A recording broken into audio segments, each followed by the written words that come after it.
Welcome to Mastered by Front Porch Music, the podcast dedicated to pulling back the curtain on the music business for aspiring artists and industry folks alike.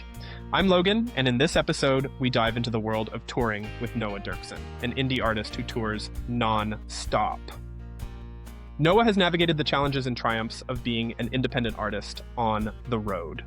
From DIY house concerts to established venues, he's learned valuable lessons that every aspiring musician can benefit from. Join us as Noah shares his journey, offering practical tips and heartfelt stories to guide you on your own musical path. As you listen, think about this. What is one challenge you face when thinking about going on tour? Share your thoughts with us in the comments. Here's our chat with Noah. Yeah, I've been renovating a kitchen for the last month and a bit, and I've just kind of finished it, and so I haven't really been eating solid foods for that length of time. But I'm proud to say I'm back on the pasta. I'm back on the pasta. Congratulations! Just in time to get back out on the road. Jeez, yeah. Don't I know it? Speaking of, we're here to talk today about touring and touring life as an independent artist, as an artist who does a lot of this stuff by themselves, and what that kind of looks like. And I know that you tour nonstop, so we thought it would be a great chance to talk to you while you're home. Yeah, well, I guess the phases of my career and even my touring and how much I tour and the types of touring that I do have kind of gone in waves over the course of my career. So for context, I've been releasing music and touring for about 10 years now, or just over. Started off very DIY. I mean, still DIY, still independent, but self-booking, house concerts, small cafes, small bars, kind of everywhere across Canada and the States. So that was when I was just starting out. Was in university, and I was going to school in Vancouver, and had done some recording, made an EP, and then was back in Winnipeg, which is my hometown, back in Winnipeg for a bit in the summer, and thought like I could pay for my drive back to school in September if I just book a couple shows. And so then I remember drawing out this map, like physically on a piece of paper, drew out a map of Western Canada and like had little dots for the cities. They did have Google Maps at this point, but this was... I was going to say, that sounds like it's already made. But yeah, in 2014, 2015, that's when I would have been booking this first tour. And so things were different. I didn't have data, didn't have a smartphone at that time either. I had to print out the map and bring it in the car with you. Yeah, honestly, it was a good time. But so I think my first tour was maybe like, I can't remember, maybe 10 or 15 shows over the span of like 2.5 weeks, like 16 days or something like that, from Winnipeg back to Vancouver, just in time to start the semester. But yeah, so I've played a lot of DIY house shows, kind of smaller alternative venues, and then more in recent years have gotten a bit more into the, I guess the different levels, the DIY spaces, alternative spaces that aren't conventionally set up permanently to be full-time music venues. So that's house concerts, that's coffee shops where I was bringing in the sound system. I show up and I have to move all of the chairs and the tables out of the way, and typically the baristas don't actually know that stuff going on. Yeah, it's to varying degrees of success, but then in more recent years have done a bit more of the kind of bar and club circuit, and in Europe as well. And these would be playing in venues that are a bit more, or just that are established venues and that host live music every night of the week. And so the pros and cons of each approach, I would say, of kind of the two levels. But yeah, that's a brief history of me. So needless to say, for everyone listening, Noah has seen it all, I'm sure, with touring, what the different things that could happen, what to look out for, all that kind of stuff. But before we get into that, as like an indie artist, what are some of the difficulties that you face now as a touring artist? I mean, the like one challenge of being an independent musician is to be your business owner. This is always how I've seen it. It's not very romantic or sexy to talk about the business side of things all the time, especially as an independent artist, forward facing, wanting to be that artist presence, that kind of floaty creative type, and stay in that mindset. And so the I find it fun. Sometimes it's challenging to be both the business, to be thinking of both the business and the art. Trying to maintain the separation in my mind. So I think of it, the difficulties, I mean, quite frankly, on the business side of things are making enough money, or like, or just bringing in people, marketing. It just takes a lot of time. To book shows independently, to promote those shows and to get on the road, and then also to have enough money to do all those things and then front the costs, and then have people come out, and make money, or bring in enough money on the back end. So that's something for me of what I kind of shifted my focus. This is after the pandemic. Pre-pandemic, I would go on these big self-book, but these big massive tours, 3 months at a time, play something like 40 to 60 shows in a stretch. And it starts off just me solo, and I'm playing small venues. And if it's just me solo, especially at the time, but 10 people, 20 people coming in, paying $15 to $20 a ticket, that actually ends up adding up, and definitely covering the costs, and actually a way to make money. In more recent years, I guess I've shifted my focus and shifted what I'm interested in. But playing more conventional venues means that there's a promoter involved, or there's a ticket split. There's a sound tech fee, and I'm hiring a band. So then the flip side of that is, it just costs a lot more money. And it's harder you need to reach that next level of basically selling. In Canada, that's 100 tickets. I would say that's kind of the break even point. Whereas when I was touring solo, 5 tickets. So in order to kind of make the same amount of money as a 20-person house concert, I need to sell 110, 120 tickets or so at a conventional venue here in Canada. Hearing you talk about this, it all sounds incredibly overwhelming for someone who like might not be in it every day. Yeah, totally. And someone who is even just thinking about, "Ugh, I need to get more shows, I need to get out there, da, da, da, da." Where do you start with all of this? Like when you're like planning like a tour, or planning even just a handful of shows, um, where do you even begin? It starts with a dream. The dream. Okay, so we have the dream. Imagination, you just close your eyes and you wish it. Okay, step one, dream. Okay, So got it. when I had started out booking my own shows, and now basically I've kind of said for North America, because I don't have a booking agent in North America, I'm still booking myself. And so I personally at the moment don't have just have kind of realized, like, I want to write songs. I want to spend more time writing songs, making records, being creative, and to book a long tour and to do all the research for the venues. That takes a long time. So at this point, I'm kind of just, when opportunities come up, when people reach out to me, or opening up for friends. But if I'm thinking of when I first started touring, and I think anything, do research of what's out there. So if have an idea, have a dream, and then have an idea. What's the route? What makes sense? I want to tour in BC. I want to play my own shows. So I have 2 weeks at the end of June, let's say. Um, so, okay, this makes sense for me to fly into Vancouver, or if I live in Calgary, to drive from Calgary to Vancouver. So researching the first, getting the rough route, and saying, okay, maybe I can play Calgary on the 15th, and then the next stop might be Banff or Canmore, maybe Revelstoke Golden. You kind of have this like ideal circuit where it's either a Mhm. perfect circle. That's the dream. And then be incredibly organized in whatever system that is. But then do a bunch of research. What are the venues? What are the venues that other people have played? Looking at tour posters of your contemporaries, of other artists that are at a similar level or one level above you, trying to see what bars are they playing, and then making a list of 5 to 10 venues per city, if it's a bigger city, or less if it's a small town. That's what I was Yeah, like. That's what I was like most overwhelmed about when thinking about it is, okay, I have an ideal route planned, but where do I play? how do I reach out to these people?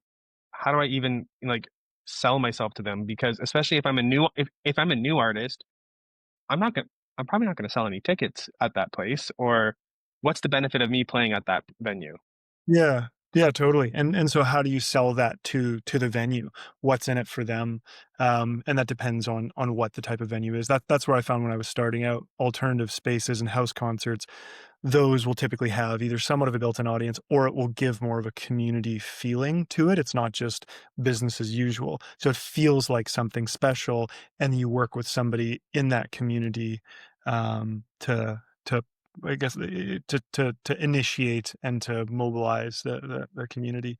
Um, yeah, but it's a good question of the why of the what's the purpose of this, and I think the beautiful part of touring for me is getting to connect with other people in different places, and so getting the chance to play with local artists, to meet other people, and to get this glimpse into this world in um, small town Saskatchewan. You would never know otherwise if you didn't tour through there. But yeah, doing the research and then reaching out, um, that's also it's just a game of patience And as like, who do you reach out to? Is it the business owner? Is it you just call them oh, and see what's up? man. Yeah, this is why I don't like to that's why I just don't do it anymore. I don't have the patience for it. I'm too old for that. Yeah, no, it takes yeah, it takes just repetition. It takes a lot of patience, a lot of persistence. And yeah, it's an art form. So sending an email, or finding the email online, contact submission form on the website. And this is if we're talking independent artists that are just starting out, or even if you're not, but just looking to tour, but assuming that you don't have a team, because the business of music as life, but as is life, but is about relationships. And Hmm. so figuring out a way to start those. How do you start a new relationship? You see somebody at a coffee shop, you go up, you say hi, you talk to them. Or you want to get a job at a coffee shop, you go up, you say hi and say, "Hey, are you hiring? Who can I talk to? Who can I drop off a resume?" So it's kind of the same thing. Calling that coffee shop, calling that music venue and saying, "Hey," if it's not publicly available on their website, "Hey, who's the booker here? Are they," and then you'll get some people have it dialed. Some people are like, "Send me the email," or "Here's a contact submission form. Here's all the information about our venue." Or some towns just don't have internet. They just don't have internet, and your True. Johnny comes in on Tuesdays and Thursdays. He's typically there between 2:30 and 3:30, and give him a call back, and at that time, and hope that he's there, and then you call and the line's busy because it's in the Kootenays and in BC in the mountains, and they don't have cell towers, and so there's no cell phone for Johnny, and you just gotta hope for the best. Uh, So when you're sending out an email, is it beneficial to have like a one pager to be like, here's who I am, here's who likes my music or whatever? Yeah, 100%. So right now I'm working with an agent in Europe, so that have booked a few tours already for me. But so kind of learning their process as well has helped streamline a lot. So now I have a one page on my website, basically a link tree that has everything that you would want to know. For booking specifically. So the stage plot, there's bio, there's a one sheet as well that's linked to there, which is basically like, here's some highlights, here's specifically catered towards Europe. These are the markets these are the cities we're trying to play. These are my Apple Music stats. These are my Instagram backend stats. So I have this many monthly listeners. This is if you've played in that area before, this is how many tickets we sold the last time. Or yeah, if you haven't, then just kind of say that, but trying to find the why. Yeah, they're like the two ways you build an audience: by repetition, by going back through the town, or you try to do some sort of radio or ad campaign beforehand to try to build somewhat of an audience first, so that at least 10 people might come to your show the first time you tour through. Are there any resources or what are some of the tools that you have used or that you rely on to keep your tour straight? Yeah, spreadsheets, just trying to keep as organized as possible. Um, What's on that spreadsheet? Venues, so venue name, city, or like kind of cities, what the venues are, who the booker is of that place, kind of keeping in mind what their split, like what their ticket split or payout is if they give a guarantee, um, just kind of some general information on that. If I've contacted them in the past, some notes if they seemed interested, if they ignored me. Um, yeah, some one funny thing that I gotten this idea from. I'm definitely not the first one, but for years I was completely independent with no manager, no team at all, and so I created a fake booking email address, as in, and so separate name, fake name, all that stuff. Um, yeah, and uh, it's disappointing, but it makes sense. It doesn't make sense, but it just is how it is. I would have emailed the same venues, the same bookers for years from my own personal email address. Uh, the exact same, using the exact same format, super pro. And then when I emailed using my fake booking email address, it'd be like, "Hey, I'm Alex, booking for Noah, looking for this date." And then the person would respond back like, "Oh, I You can't love." give out your fake name. Well, they'd be like, "Yeah, I won't say it." But it would happen where I would leave my phone number as in the like my personal phone number in the footer, the email signature. And then once I got a phone call from one of these concert series hosts, and I realized that my voicemail is me. It's like, "Hey, this is." And so I realized that because the guy sounded super confused. It's like, "Hey, I'm looking for Alex. Alex." I was like, I called him back. I was like, "Oh, this is Alex." Alex here. You put on a different accent. Oh man, different, but it's also a way to kind of like keep in my mind some of that, like, this is business Noah, which in this case needs to have the name Alex. And so Alex is business, and then Noah is artist creative. And Noah can be Seems floated. healthy. Yeah, yeah, it seems healthy. I don't like that aspect of the music industry. Um, because I think that everybody should be kind of at the base level treated with a certain amount of respect and dignity, and considered somewhat of a professional. And then that just doesn't happen, without that backing of a team member, or somebody else, even if that's a complete figment of my imagination.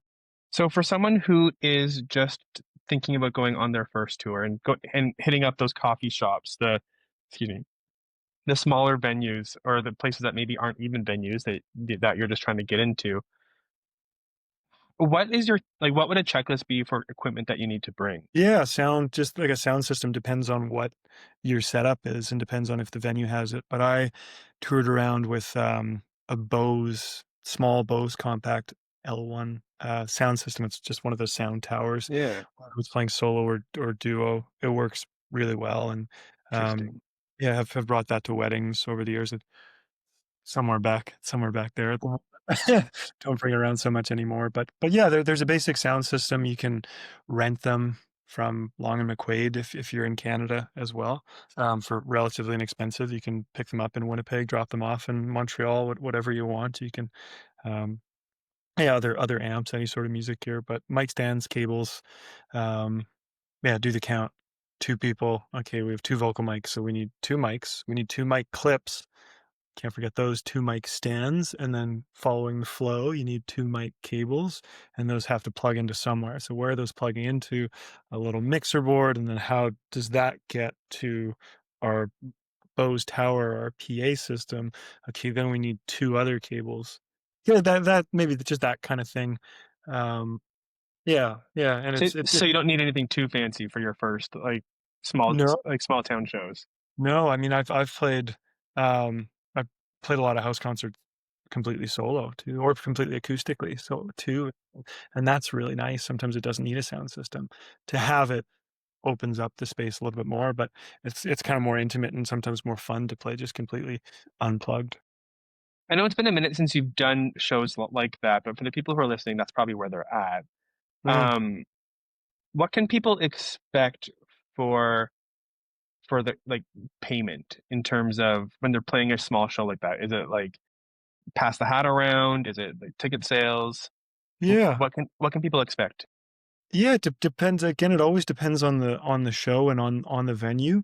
Why alternative spaces are so great. I still love them so much, love playing them, but especially when you're starting out, if you don't have that, let's say, big audience draw that will buy tickets. And also just it's I don't know, people go to a bar, it's loud. If they have to pay $20 cover, then they have to buy drinks. It ends up being an expensive night. Whereas if somebody goes to somebody's living room or an art gallery, it feels like more of an experience for a concert. And so, yeah, so the payment can entirely depend. Sometimes it's a guarantee, a couple $100. Sometimes it's a split. If you set a ticket charge, $20 per ticket, maybe the venue takes 10% of that.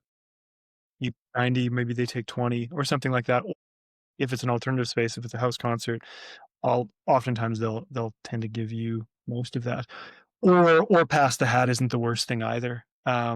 If you have to play somewhere or if you want to play somewhere and sometimes it makes more sense just to pass the hat and people will be generous. Um, yeah, but yeah, it entirely depends. So there is no, that's the also fun thing. There's no golden standard. Um, even at a professional level, like one festival to the next, Sure. will pay a different amount or will be able to pay a different amount. Um, and so it's, yeah, you set yeah, I guess at this point for me, I would set my rates and then it's always wiggling from there. What are some common tour mistakes that people should be looking out for? Because I'm sure you've seen it all. Yeah, I mean, there's just the routing thing, I think. I have a good friend. I'm not going to call him out by name. But he Come would, on. yeah, I'm wearing his t-shirt. You're with him. We just played a show together a couple days ago in Montreal. We're touring together in October. But so he had sent me his tour routing and he's doing a big tour. He's releasing a record. Daniel James McFadden, great musician from the East Coast, great dude. But he was routing a tour through the prairies, big Canadian tour to release his album this fall. So he's playing in Saskatoon. I saw the dates. He was playing in Saskatoon on the one night. I think they're flying into Calgary and then doing kind of the Western Canadian route. But so flying into Calgary, and then the next night they had a show in Winnipeg, and then I think 2 days later in BC. And it just so happened that his show in Winnipeg was on the night of the Grey Cup, CFL football Grey Cup, Winnipeg. Um, and so he would have to drive 9 hours one direction to get that show, and then 9 hours plus back in the other direction. So you're basically losing 18 hours of your life to have the worst show. And gas money and Yeah, and you have a full band. I know, but it's just demoralizing. Like not only the money that'll kill you, but you kill your. go and there's three people there. Yeah, if that, just because everybody's watching the Grey Cup, Winnipeg loves CFL football, and why Yeah. wouldn't? But yeah, so there's the routing. There's the yeah, the routing of just making sure that you're not like the drives are tough in Canada. There are very few places to play, and they're very far between. So just maybe keeping it manageable. That's another reason I had changed my kind of touring strategy from the pandemic would be more fly to Toronto, do a week and a half of gigs, Toronto to Montreal, or like fly to Chicago, fly to Vancouver, and kind of do the circuit around there. So then I don't have to drive from Winnipeg because it is such a remote place for people that are in Toronto in bigger centers where there are more places to just hit from Toronto. Then you don't have to worry about it as much. But just kind of factoring in it, when I was younger, starting out, I had a lot of energy. I could drive for days, and I would love that. But now the older that I get, I just have other things that I have to do, other things that I want to do. And so being on the road for 12 hours every single day, driving between shows for 2 months straight, that's gonna kill me. It's just gonna kill my, my passion Yeah. for it. I Well, and love there's playing. also there's also so many times you can drive that same road. Yeah. Like the first time it's exciting, the fifth time it's like, oh, okay, here we go. Yeah, and there's deer, it's dangerous. And then the second thing is keep track of your finances, keep track of every dollar that comes in. Take a note after every single show, even if it's $20, take note, $20 cash, 10 people were there. Try to collect emails, try to get people, make it easy for people to follow along with you so the next time you come through. But keeping track of all that things for your own accounting purposes, I think, is really important to show to the next time you book it, try to book a different venue, to say, hey, we came through last year, we played this venue, 20 people showed up and we brought in this amount of money. Or you know, for next time, okay, I want to hire, I don't know, a bass player. I want to play with a local band. I want to whatever, just so you have a better idea of what it costs. So keeping track of the ins and the outs, every gas receipt, every food receipt, um, keep track of, put in a folder, take a picture of, put it in a spreadsheet. I think that level of organization for me, um, has kind of allowed me to keep growing slowly and slowly and slowly, but just having everything in order as much as possible and understanding what, yeah, if you're going on tour just for fun, then that's awesome. And if you want to see the country, and you want to have a vacation, that's awesome too. Again, that's a great part of touring, is you get to see the countryside, you get to meet people in the communities. But you can also take a road trip for that too. If you can do a little bit of both, great. But True. I would strongly recommend just taking a road trip as opposed to going on tour, because it's more fun and less stressful to just be on a road trip. But so running it, thinking of it like, what are the ins and outs of this Yeah. tour? At the end, do your accounting. What went well? What didn't? What worked? What didn't? And so you can be better prepared and have a even better tour next time. Something you said, and I don't remember what it was, something you said made me think of something else, which is kind of related. What a segue. Where does merch fall into this? Because we tell artists that, merch is going to be where you need to, where you're going to see some Yeah, income coming in, but sometimes it feels like, it's more of a cost than it's worth. Where does merch fit into the tour schedule? yeah, totally. It's so important, to have something to sell, and to give people, like, from a business standpoint. People do buy merch. Depends on what area it is. It depends on what they're going to buy. In Europe, I found that people didn't buy my t-shirts really Oh, hardly at all. interesting. But in North America, people love t-shirts. Absolutely love them. Whereas in Europe, it was almost more like one-to-one direct. They like the music, they buy the music, they buy a vinyl or even a Cool. CD. Okay. But, yeah, I've always found with those costs, it feels like a lot up front. I just got a quote for vinyl for a new record, and, it seems like quite a bit of money. But if you're touring, uh, but basically trying to break it down per unit. So if I'm, uh, pressing vinyl, it's gonna be $2,500 up front, which, is a fair bit of change. And then you break that down, okay, that's $10 per vinyl, and so then I can sell them for $30. So how many units do I have to sell? How many vinyl do I have to sell before I break even? And so if I'm going on tour and I'm playing 2 weeks of shows, and okay, maybe 3 people will buy a vinyl, and so that's whatever. If I sell them for $35, that's $100 a night just in vinyl sales. Hmm. Okay, after 25 shows, I'll have broken even. Okay, so this tour is 15 shows, then the next one, you recover it pretty quickly. And yeah, and the same thing with t-shirts. Friends of mine that do an amazing job with merch, have you covering the range of price points. You have a sticker, you have a small tote bag, you have a t-shirt, you have a vinyl, you have whatever, just something from $2 to $30, or a package for $50. You give anybody an access point so that they can come up to the merch table, they can leave with something. It's I also think a that, good way to connect with the audience and to get their email address and their contact yeah, info. yeah, hugely so, and also just make an impression. If a Yeah. show is amazing, they typically they want to tell you about it. And Hmm. if, again, for me, that's the fun part. That as I play bigger shows, it's harder to meet every single person, um, but it's still a fun part of touring, is getting to make that, again, that personal relationship. But yeah, merch being so important. Also, merch of different shipping sizes. So if you have a bunch of ceramic mugs, that's going to take up a lot of space in the van. And can Um, break. Yeah, and yeah, and can break. But if you're shipping it, if you're flying somewhere, it's going to take up 10 ceramic mugs is going to take up an entire suitcase.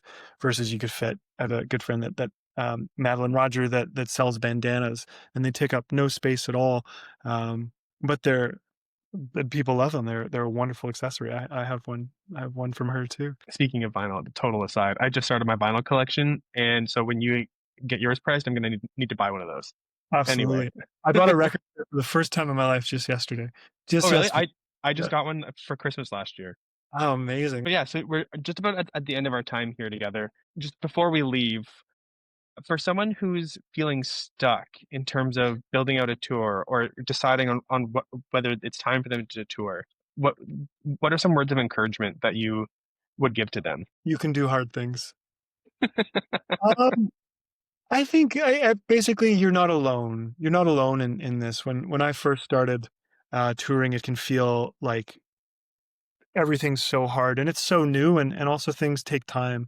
Things take time to build the skill set, to build the audience. You think of your group of friends, and sometimes it takes a while to really know somebody. So it's the same with music. It takes, or a new job, it takes a long time to understand every aspect of what goes into booking a tour, to playing a good tour, and building that audience and that relationship with people. But you're not alone in it, and to find your contemporaries, to find other musicians and other friends that are doing the same thing, and either work together, book tours together, do whatever joint collaborative tours, or help each other, go to a coffee shop, work side by side, just so you're keeping each other accountable. Life is way more fun if you're doing things with other people, which is why I don't like to tour solo as much anymore. But yeah, it's more I fun. was going to say, it must get lonely sometimes on the road. Yeah, there's moments of it. I guess because I don't really tour solo as much. It's more touring with other people. Then it's like summer camp. It's like a stressful. It's like a stressful summer camp where everybody's hungry all the time and tired. It's great though. But yeah, that would be my advice to people is you can do it. It's going to be hard. Aspects are going to be hard, and it's going to be fun. High highs, low lows, and you're not doing it alone. Thanks so much, Noah. I really appreciate it. This is Mastered by Front Porch Music. Join Logan Miller and Jenna Weishar, the hosts of CCMA-nominated On The Porch with Front Porch Music, for this mini-series podcast offering crash courses on the ins and outs of the music industry. Expert guests from across the Canadian music landscape sit down with Jenna and Logan to discuss labels, getting your shows booked, landing festival slots, A&R, social media, and so much more. Mastered by Front Porch Music is produced by Logan Miller, Jenna Weishar, and Jason Saunders. The theme song for this podcast was written, produced, and performed by Keith Hunt.